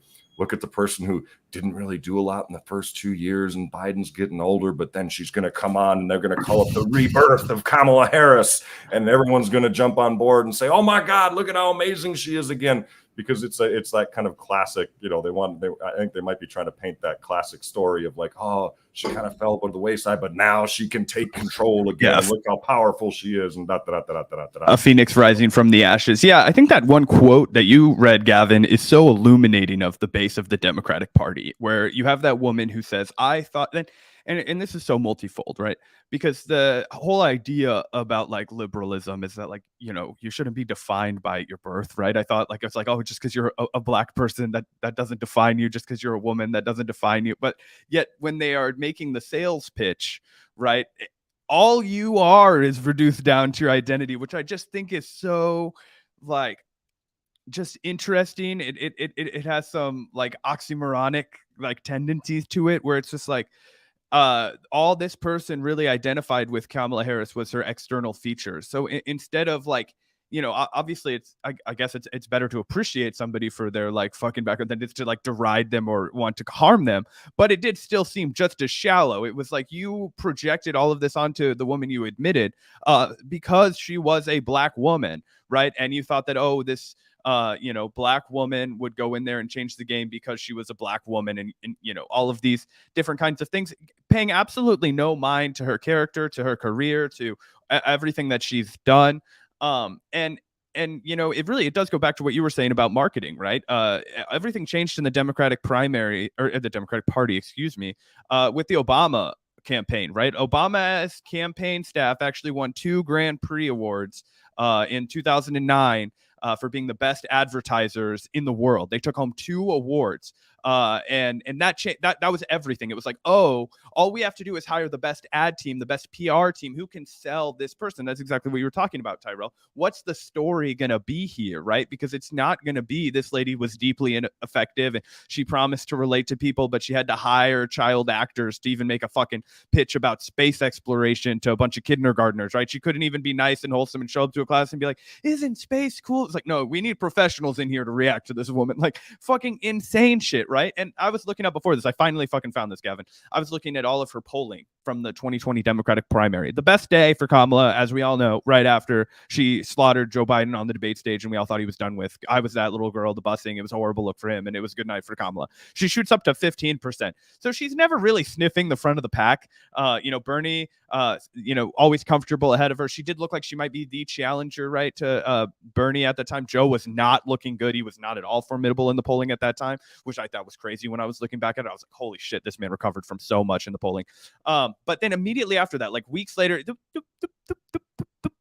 and then she's floating at under 5% by the time anything that really matters, by the time that the fucking primaries are rolling around. And so I did the math, right? If there's 100 million people that participate in the Dem primaries, right? At her best, she like 8 million of them, 10 million of them thought that, I guess 15 million if we're using that number, thought that she was okay. But now the numbers dwindled to like, even by the time she's picked to be VP, she's already dropped out of the race. So there's no accurate polling. So you just kind of take whatever the average was when she dropped out. So like 4%. So 4 million people when you're the vice president think you're like the one. Of course, that's going to atrophy. Of course, that's going to be mostly just loudmouths who have projected onto you because they have a fantasy about you. And that's not to say that all politicians don't have some supporters who just have a complete fantasy about them. They do. But when that's your only base, it just makes sense why the K-Hive was so prominent and pronounced at first. And then, of course, as she gives them nothing to sink their teeth into, there's just no there there. So you can see the same thing with Bernie Sanders, right? Bernie Sanders, look at Bernie Sanders' movement in 2020 when he's running versus now. Like, Bernie's still there. He's still doing some things. He's still beating her in the polls. Right. But he doesn't have nearly the fucking, energy behind him because he's not. I mean, part of that's because he's not running for any high office right now. I guess Kamala's not really either. But you see what I just naturally you're going to get some drop off in the level of fucking attention you're getting. But because she had so little to begin with, I just think it comes across as so massively extreme. Yeah, and you'd think that being vice president would buoy those numbers massively. You'd think that having that platform would make you a lot more popular. Again, it's a pretty easy job. All you have to do is like be likable, and clearly she can't pull that off. And Zach, you said that one quote was really like representative of the Democratic Party voter as a whole. I think there's another quote in here which is equally representative. So this is a quote from Shantae Berry, who's an absolutely insane person on Twitter and basically like the leader of the K-Hive. Check out her Twitter if you ever have a chance. It's a real hoot. Anyway, this is her quote when asked about the disappointing nature of the Kamala Harris vice presidency. She says, the last vice president was in charge of a public health crisis, and see what happened. We have over 1 million people dead. So yeah, because Kamala doesn't have a 1 million body count, she's somehow good. That's a very low bar. Did it kill 1 million people? Well, I guess what are we going to do? Complain about it? Come on, guys. So again, this is the same defense you hear of Joe Biden from normie Democrat voters. Well, at least he's not Trump. At least he's not. It's like, yeah, we get it. He's better than Trump. That's a very low bar, and it's not impressive to be better than Trump or better than Pence. And again, I think it's pretty telling about the enthusiasm if they went from thinking she was going to change the goddamn world to saying, well, at least she doesn't have 100 million people dead. At least she doesn't have a 100 million person body count.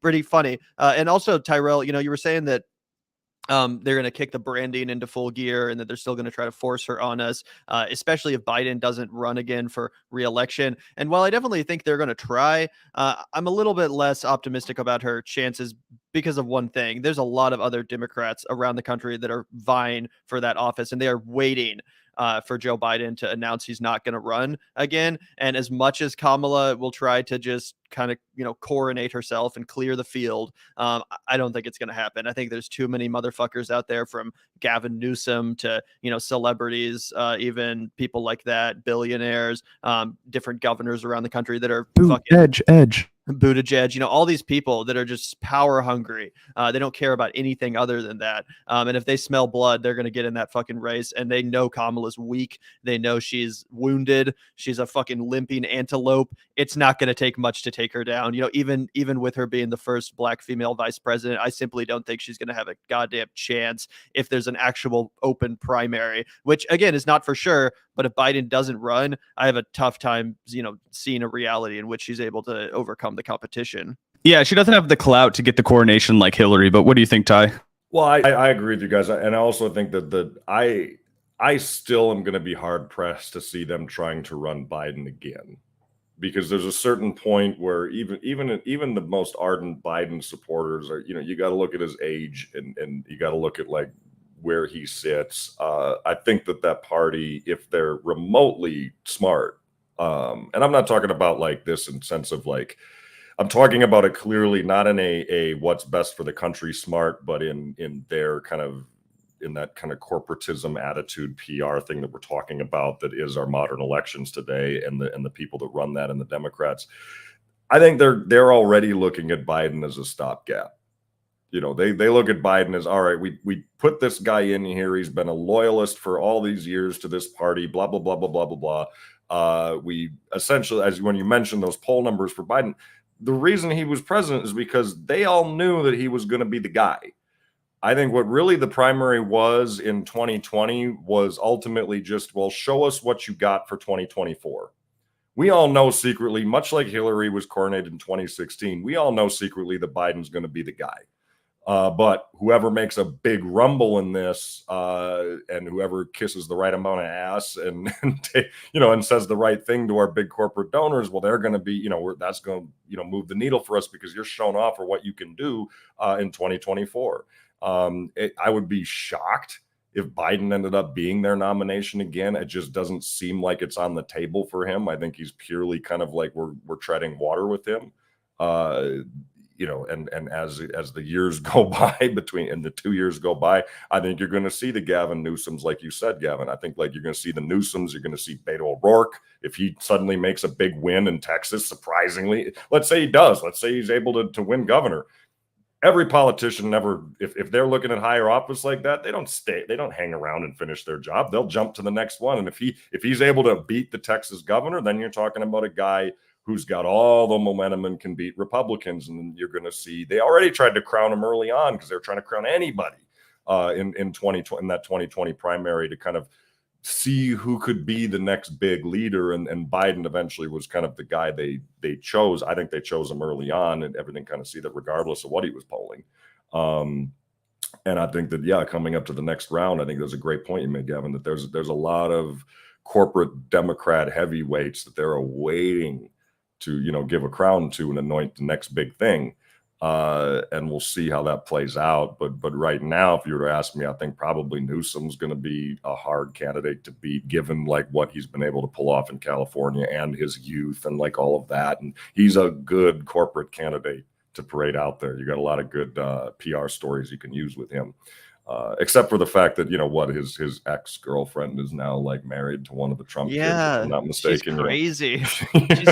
I saw a good tweet about Gavin Newsom. It was like, Gavin Newsom feels like a president from like an early 2000s movie. Like, true. Just some super generic like Democrat president. But you're right. And his name's been around forever. I mean, I remember what he was mayor at one point. Like, he's always for the last 20 years been kind of that young up and coming guy that they keep trying to anoint, much like you see with Pete.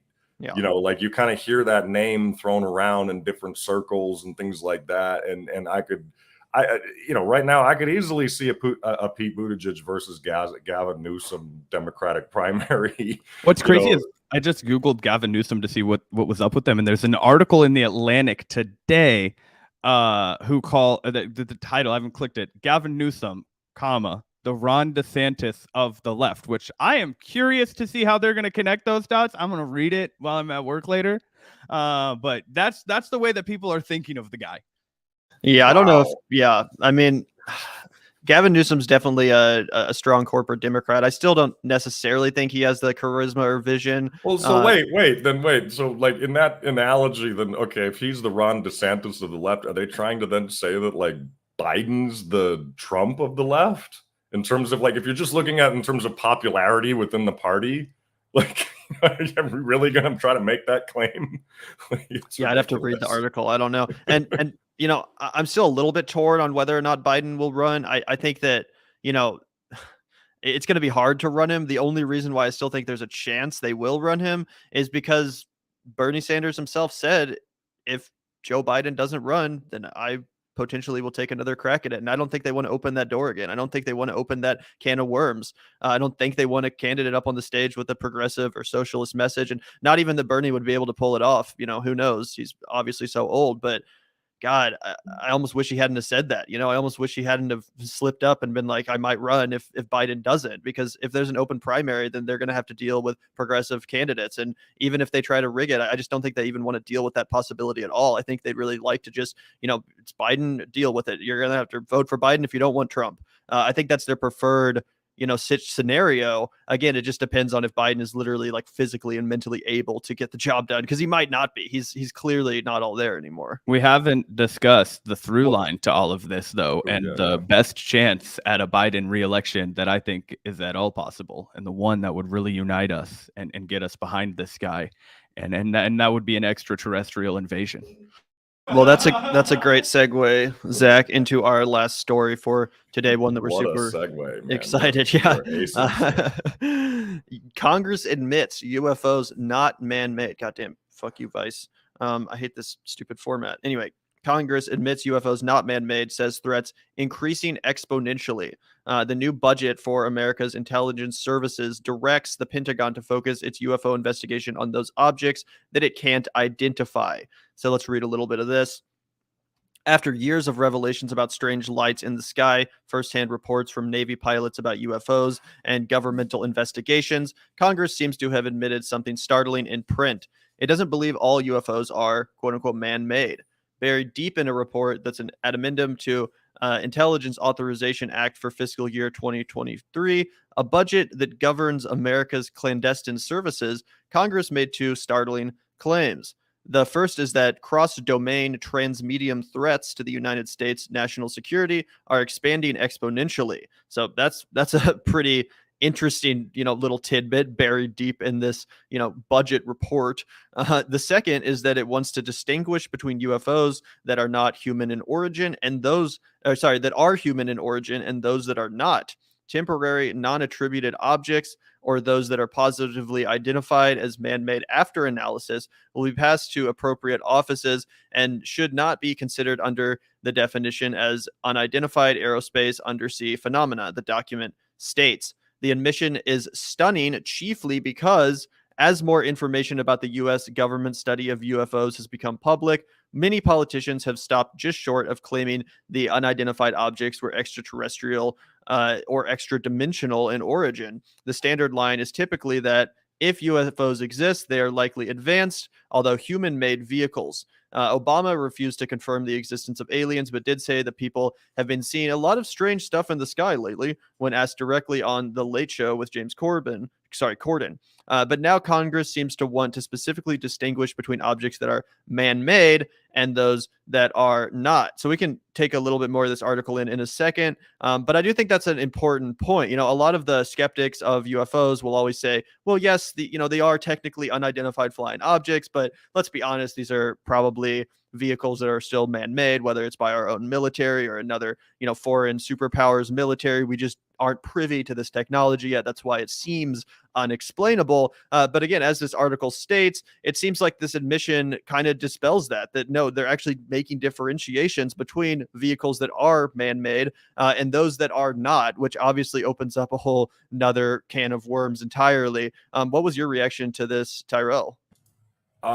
It was a fascinating read. My initial reaction whenever I see something like this is, okay, they're using it as part of financing and budgeting, right? So they're using it to pump more money into the intelligence community. Since the rise of Space Force, it's funny when you look at like the amount of oh man, UFOs, they might be real, they might not be real, coming from official sources right after they designed a brand new wing of the Pentagon called Space Force.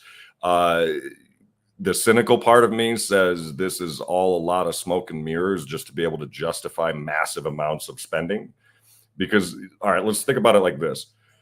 If they're man-made, right, and we've seen these things, and I've heard like Neil deGrasse Tyson kind of say, well, when he was looking at like the videos and things like that from the Nimitz and the stuff that happened in the Pacific Ocean, the Tic Tac videos and stuff like that. I mean, and he brought up a really good, interesting scientific point in just saying, well, if you're going to look at this scientifically, the first thing you have to do is check the instruments that are recording this.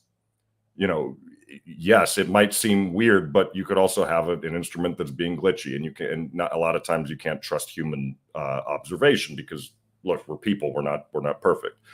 So all of this is kind of wrapped into this thing of like, we have a new branch of government called Space Force. How will we ever begin to justify the amount of money that we want to send up into Space Force? Well, a good way to do that when you have threats on the ground that it's hard to kind of like justify, well, Russia, we need Space Force to combat Russia, or we need Space Force to combat China.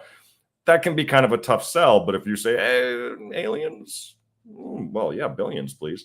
As weird as that is, on the other hand, though, having been someone who's witnessed unexplainable phenomena in the sky and then, had a very bizarre and strange experience at Skinwalker Ranch and things like that, there is stuff out there that you can't explain right now, that we don't know what it is. Part of another instinct I had from that is I'm happy that the government's looking into it. I'm happy that they're gonna, if they're gonna take it seriously and really try to break down what's man-made and what's not man-made. The thing that worries me about that is, why does it always have to be military? Why would this fall under a military thing or an intelligence community thing?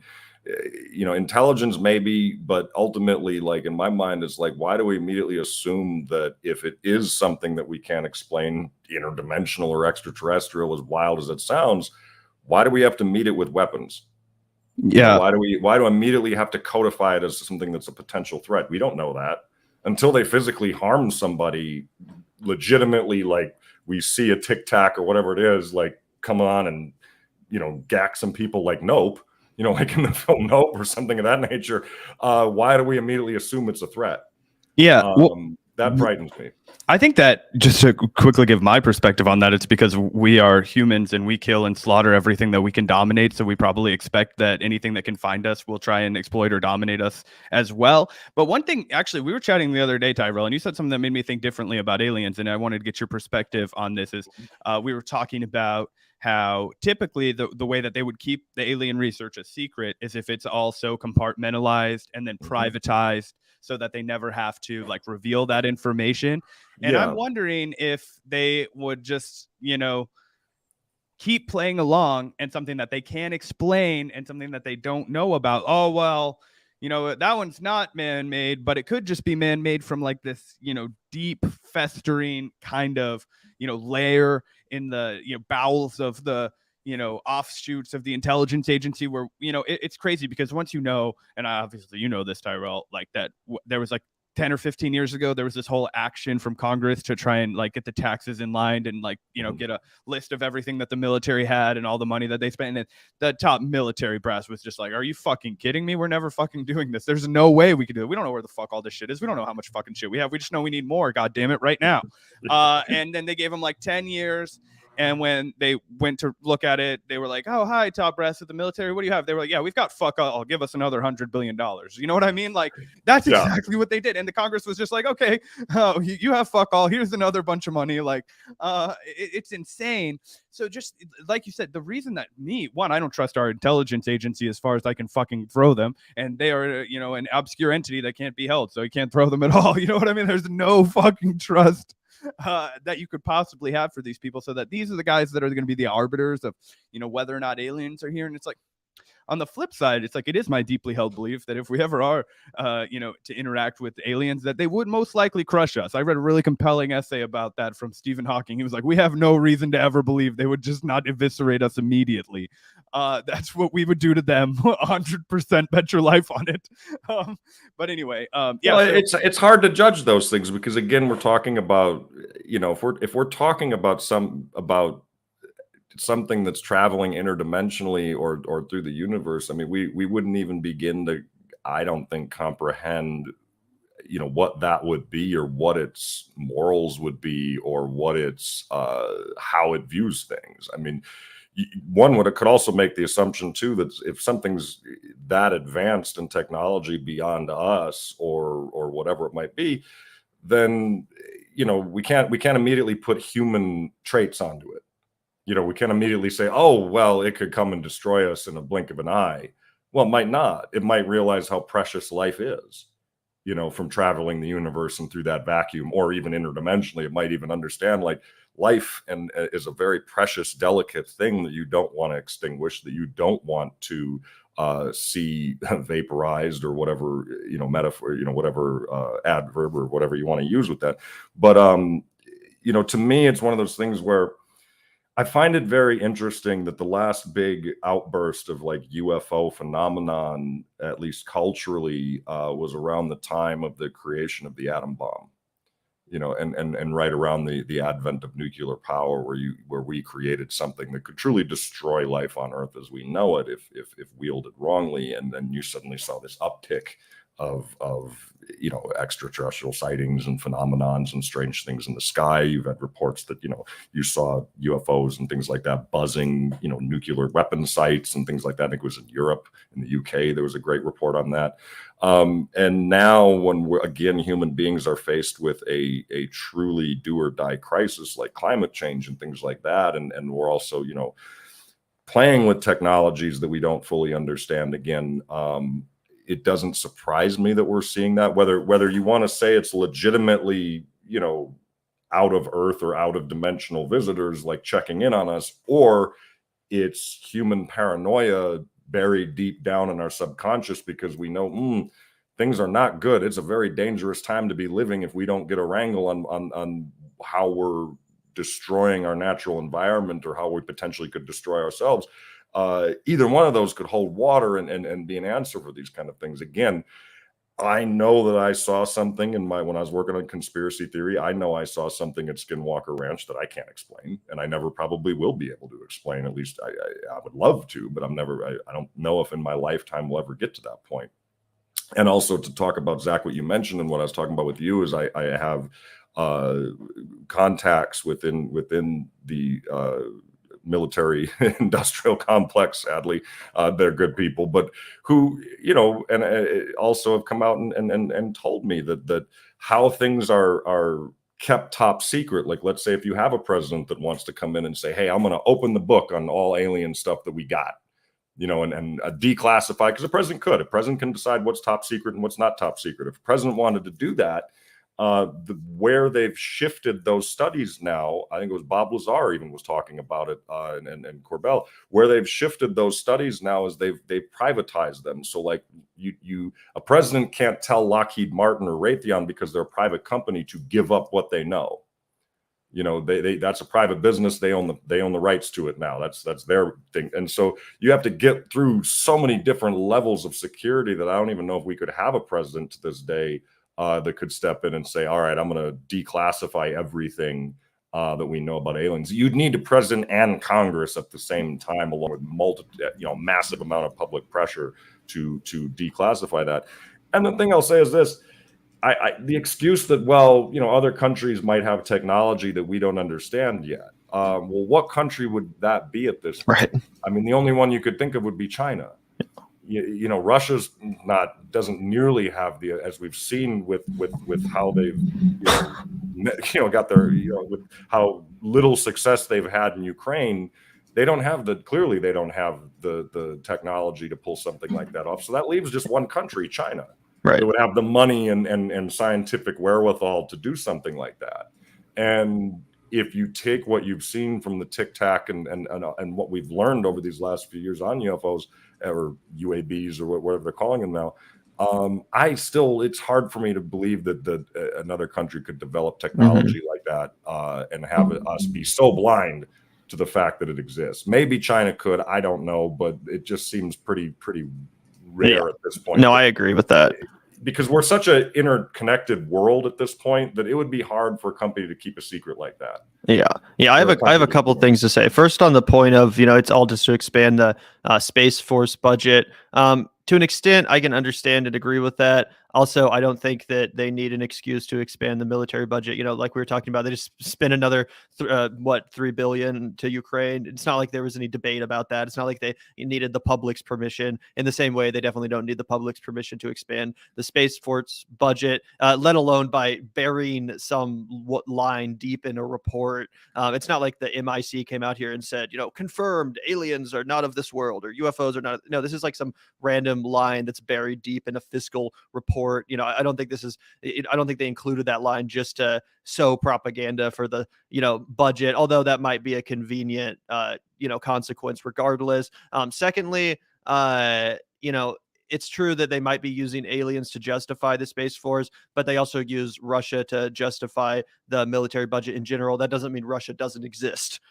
Russia does exist, much like most likely aliens exist. I think it's hard to deny that at this point, at least in my opinion, maybe going a little bit too conspiratorial there, but I just think given the vastness of the universe and potentially the other dimensions which surround us, I think it's pretty laughable to assume that there's not anyone else out there. And thirdly, Zach, you said that, we would just kill any aliens we found and vice versa. I actually disagree with that too. I think if we found intelligent life or non-intelligent life on Mars, for example, we would study it. I don't think if we found a, bunch of like extraterrestrial gorillas or whatever running around on Mars, our first instinct would just be to fucking vaporize them all. Like, we definitely study them. We might take some back to Earth to look at, or abduct them, so to speak. But I don't think we would just slaughter the entire race of aliens we found if we were to find them on a planet that we could travel to. So I think that's a little bit of a cliche to say, but all that's to say, it's just an interesting phenomena. It's obviously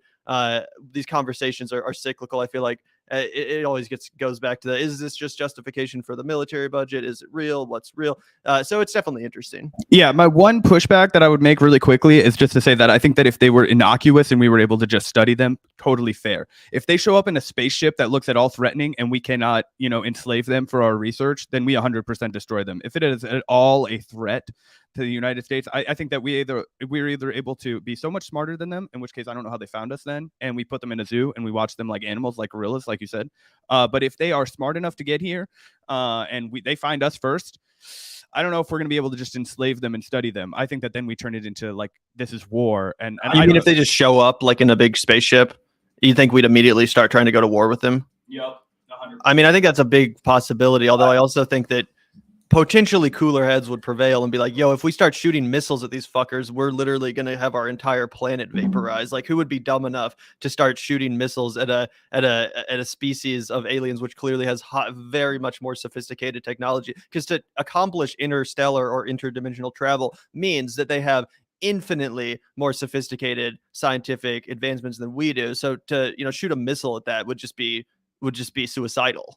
I think that's true, but maybe also the reality. But sorry, Ty. Oh, no, I was just going to say, like, I think you guys are both making great points. But I think at the end of the day, when you're talking about something as significant as this and what it potentially could be, I think that we kind of have to throw all expectations of what we would do and what they would do out the window. Because, you're talking about having to rewrite the entire concept of what our reality is. And that's, to me, the fun aspect of it. And that's why you have these conversations. And that's why, like I said, I don't mind seeing a little bit of money spent out of my tax dollars digging into, what's real and what's not real and things like that. Because if that means that it brings us one step closer to potentially either proving that we're not alone in this universe, in that kind of sense, great. However, if you're going to kind of use it as an excuse to continue militarizing, and, just to push back on you, Gavin, a little bit, I get what you're saying. Like, they don't need an excuse, but if you look at, they built a great excuse in the run up to how we were going to help Ukraine. that dominated the airwaves. They could have just given money to Ukraine without having to build up public sentiment if they wanted to, but they didn't. They had to do. That's what they know, and that's how they operate at this point. Even if it makes no logical sense that they could just do it and move forward with it without even asking permission. They really don't have to, tragically. But there's still that kind of intrinsic thing that everything that they want to do, they want to justify and manipulate. But the war in Ukraine is actually happening. You know what I'm saying? Like, right? Like yeah. did that completely. Yeah. No, I understand. But we still had to whip up public opinion to be on our side of that, right? Like, they still had to kind of do a lot of propaganda, whether for good or bad, to kind of get national consensus to say, yeah, let's send some more. Let's help out those people. So I don't know, man. It's such a weird territory to be in that I'm just happy that we're fucking talking about it. I hope that one day we get to settle this fucking thing, right? And if I know, we right? die, we'll be like, well, Gavin, I guess you were right. The cooler heads prevailed. I would love to be 70 years old looking at y'all going like, holy shit, we actually, it's real. Like, Absolutely. Well, I got to get the fuck out of here because I got to go to work. I don't know if you guys want to stick around and keep going, or if you guys wanted to go ahead and do a quick wrap. Tyrell, I don't know. Yeah, just let everyone know, Tyrell, where to find more from you, where people can, check out your work. It was great chatting as always, man. Just a lovely conversation. Always a pleasure. Always a pleasure. You can always find me here at Die First Then Quit on Substack with me and my father, Jesse Ventura. We're putting out new content all week long and having a great time doing it. So definitely come over to Substack, subscribe, and follow us there. Also, obviously, that I'm on Twitter, I'm on Facebook, and all those other fun social media messes that we call communication today. I'm on all of those, and thank you guys for having me. It's always a pleasure being on here, and it's truly a pleasure. Keep up the great work, you guys. Thanks so much, man. Always great to chat with you. Thank you so much, Ty. See you next time. Be well. Great chat with Tyrell as always. Love his perspective. Just such a fun conversation. The time flies when he's here. So again, thanks to Ty for stopping by. Do you have time to go through these super chats real quick, Zach, or do you got to go? Oh yeah, we can fire through them real quick. Biden did exactly what he promised around December 2019 to August 22, canceling $10K debt for $125,000 a year. People still voted for him and criticized those like me who didn't are unhappy now. Yeah, I do know that it's also true that at another time in his campaign, he was promising more than that, and that's why he took down his entire issues list from his website because it was really embarrassing that he wasn't doing any of that. So I think the criticism of his is valid, but I'm sure you could also find at one point him saying that he was only going to do 1 or 10K, in which case that would validate him. Yeah, absolutely. And thank you so much, Eddie, the bug catcher. We really appreciate you. Thank you again, Brian. We talked a little bit about this one, but Biden's a drug warrior, probably not going to legalize cannabis. Unfortunately, that is probably accurate, Brian. Yep, absolutely. And thank you, Ramian, for the $10 super sticker. Really appreciate that, comrade. Thank you also, Brian. Once again, Biden has a history of arrogance. He won't give up the presidency without running for re-election. I mean, if he was 5 years younger, I would totally agree with you. But if you're literally not physically and mentally capable of doing something, then you're just not mentally and physically capable of doing something. And that's what it might come down to. We'll have to see. But a campaign does take a lot out of you mentally and physically. And again, if he just isn't up to it, then he's just not up to it. There's not really any getting around that. There's only so much fucking, Adderall they can give him, or adrenochrome, or whatever the hell. Yep. Thanks for the super chat, Brian. Yeah, thanks so much, Brian. Really appreciate that. And thank you, Veronica, also for the $1.99. Skinwalker Ranch is near Dugway Proving Ground. Yeah, we gotta hit up Skinwalker Ranch. Tyrell's told us a lot about it. It sounds like a fascinating place to go. So maybe Zach and I will have to make a journey there ourselves one of these days. Yeah, I would definitely be down for that. Shout out to you, Veronica. And Veronica, we promise we're going to talk about what you want us to as far as the troubled teen industry. I know you've been trying to get us to talk about that, so I promise we'll do a story about it soon.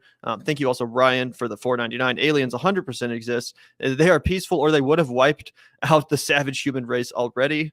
I think there's some truth in that, Ryan. And one of my favorite theories is that they're just waiting for us to nuke each other, and that's when they're going to intervene, essentially. And I hope that's true. Yeah, I think that maybe the other reality is that they haven't found us yet, but I agree that would be a good bet to play. Absolutely. Thank you so much, Ryan. Thank you, Hysteric Raider, once again for the $2. I'm sure we're outnumbered if they reached space. Yeah, I mean, we'd be outnumbered, outgunned. Obviously, if they were able to reach us at all, they'd have far more sophisticated technology than us. So I think that's fair to say. Yeah, we never even reached space, man. We just reached a Hollywood basement, man. Red Hot Chili Peppers. Exactly. Thank you also, Addie, for the $10. I'm confident that intelligent aliens have existed or will exist, but I'm not sure about them existing at the same time as humans who have only lived for a small time when compared to the age of the universe. That is true. And that's another interesting theory, which is that they have existed or they will exist in the future, but since the time span of the universe and all that is so lengthy that we just don't happen to exist at the same time as others. That being said, then you have to get into the interdimensional theory, and that opens a whole nother can of worms entirely. So I think that's also a possibility. But I definitely see what you're saying, Addie, and I kind of know about the theory that you're referencing here. Yeah, man. I mean, Interstellar, right? Like, they're going to age differently when they are traveling through different swaths of space. However, they age as aliens. All these different kind of things start to come into question if you're hopping, dimensions, all of that shit. Yeah, we don't know the effect on the human body, but we also don't know what the effect on any alien would be either. Absolutely. And thank you, BW in Wisconsin. Really appreciate the $10, BW. Zach, buy yourself a beer after work. Hell yeah, bro. I've actually been slimming down, cutting out the beer for this week, but I will enjoy a fat bowl of marijuana on UBW in Wisconsin. And speaking of work, I got to go because I got to clock in like 10 minutes. But Tool Druid, want to get to your last super chat before I get the fuck. Speaking of space, can we please send Bezos and Musk there on one-way tickets so they can live out the rest of their lives away from real people? Wow, that was a based way to end this live stream. I would be the first person to donate to that crowdfund. Holy shit, I can't miss this last one either. I will react to that after Gavin reacts to you, Tool. Yeah, thank you so much, Tool Druid. We really appreciate you, comrade. And yeah, I totally agree. If Musk wants to be on Mars so bad, let's just send his ass up there and fucking throw away the keys to get him back. Totally agree. Thank you so much for the super chat. As always, Tool Druid, we love seeing you in our chat. And shout out to you, Lloyd Thurston Dinwiddie, aka Gient. So sorry if I'm mispronouncing any of that, but we really appreciate the super generous donation. Thank you so much, Lloyd. I pray that they're real. Take me, I volunteer. Get me off this island. Keep up the good work, fellas. Giant fan from Atlanta. Well, thank you so much, Lloyd. We really appreciate that. That's so generous of you. So glad you're enjoying the show. And I also hope they're real, man. I'm in the same boat. I put a lot of stock in that. Oh, yeah, dude, I'm on Team Tom DeLonge, right? I want them to be real. I want them to be friendly. I want to go skiing with them in the Alps. But I just don't know if that's going to be the reality. Of course, massive shout out to you, Lloyd. We appreciate the $50 so much. I got to get the fuck out of here now because I don't love talking to all of you people, but because I have this obligation where I have to, do happy hour and tend to the people of Kansas City. Zach abandoning the Vanguard community once again. No, I'm just kidding, Zach. Really appreciate everyone for tuning in today. And thank you once again, Lloyd. We really genuinely appreciate your generosity today. Thank you, everyone, for tuning in. Thank you all for hitting that like button. And Zach, you can go on and get out of here while I shout out the patrons if you need to. But also a huge shout out to the patron community, much like the super chatters. You guys make the show possible. We wouldn't be able to do it without you guys. So thank you so much. If you'd like to have your name up on the shout out screen, and if you'd like to help out the work we do and make more content possible, you can hit up that link in the description. It really helps out. It's a great way to support the show. Like I said, we wouldn't be able to do this without you guys and your support. So hit up that link in the description if you're interested in joining. But yeah, thank you guys so much. And thank you to all of our comrades in the chat for tuning in today, for hitting that like button, for subscribing if you're not already. Really appreciate it. Thank you so much, Addie. We really appreciate your donations and comments today. So thank you guys so much. Thought it was an awesome conversation, and some good advice too from Tool Druid, Zach. Yeah, absolutely. Peace out, everybody. And yeah, thank you for everybody that tuned in. As we always say, make the reels on the van go round and round. I will get the fuck out of here, but you guys have a great rest of your day. Yeah, peace out, everyone. We'll see you later.